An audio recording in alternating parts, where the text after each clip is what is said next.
When we're trying to change our behaviors, there's some behaviors that we want to be experts at. And then there's some behaviors that we're perfectly fine being amateurs at, right? And on the bottom two as well, the habitué or the addict, there's behaviors that we want to stop doing that are low willpower and high willpower. So it's not necessarily the person, it's the behavior they're trying to change. But I think you'll find it very difficult to become an expert at something if you use the same criteria that it takes to become an amateur at something. If your test to become an expert is this Mia, you actually won't have the grit and perseverance needed to power through the times that are shitty, that are hard. So most people's problems, I think, when it comes to the fitness space in particular, is that we train like we're experts, even though what we want is an amateur behavior. Right? We go to the gym and we have the mentality that we need a trainer and fitness programs, and we need to no pain, no gain, and it's got to hurt or it doesn't work. And that's the expert mentality. I've written on this article you alluded to called "Why Fitness Apps Make You Fat." Because what we find is that when you take that mindset in the expert quadrant of I've got to figure out, the expert quadrant is all about figuring out your mistakes, and it's got to be in some way painful in a way, or you're not going to get better.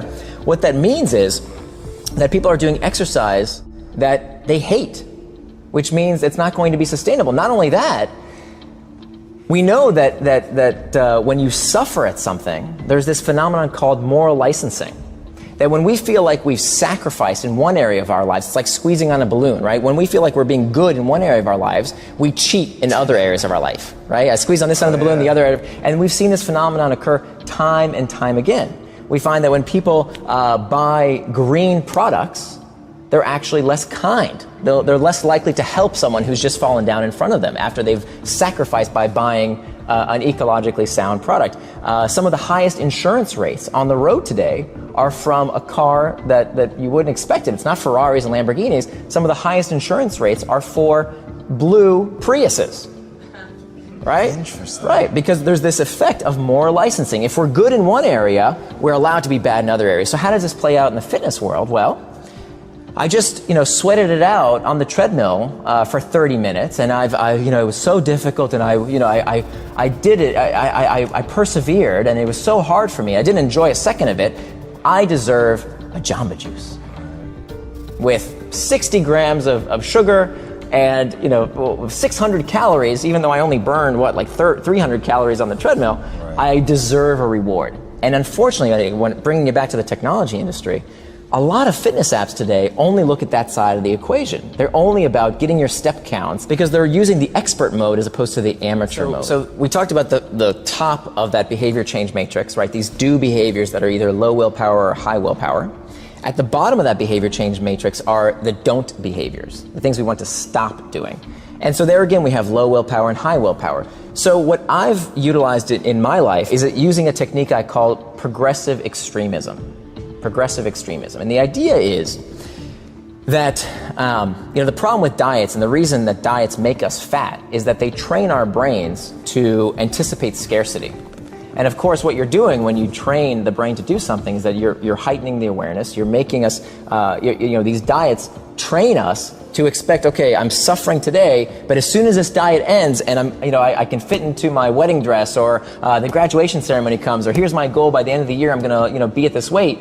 As soon as I free myself from that diet, and that's the problem. So instead of saying, a diet that has this time-based endpoint, what I advocate for is progressive extremism. So pick something that you want to stop eating. In this case, if food is is the behavior we're trying to change, and the criteria is pick something that you can give up without too much trouble, but you can give it up for the rest of your life. Why would I want to do something temporarily and then go back to eating the way I used to eat? That doesn't make any sense. Of course I'm going to gain the weight. I want to make a permanent change. And so I started out with the first thing that I excised from my life was candy corn. And so I just cut them out and say, I'm never eating candy corn ever again. And then what happened? And I kept track. I kept track of everything I gave up. And then maybe like a week or two later, I'd assess and say, hey, that wasn't so hard. What else could I give up? And then I would give up another thing.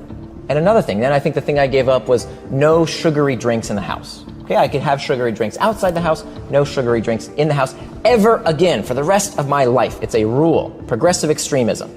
So I went up this chart, kind of more and more and more things that I was giving up, until I gave up, just last June, I gave up refined sugars completely. It's just not something I do.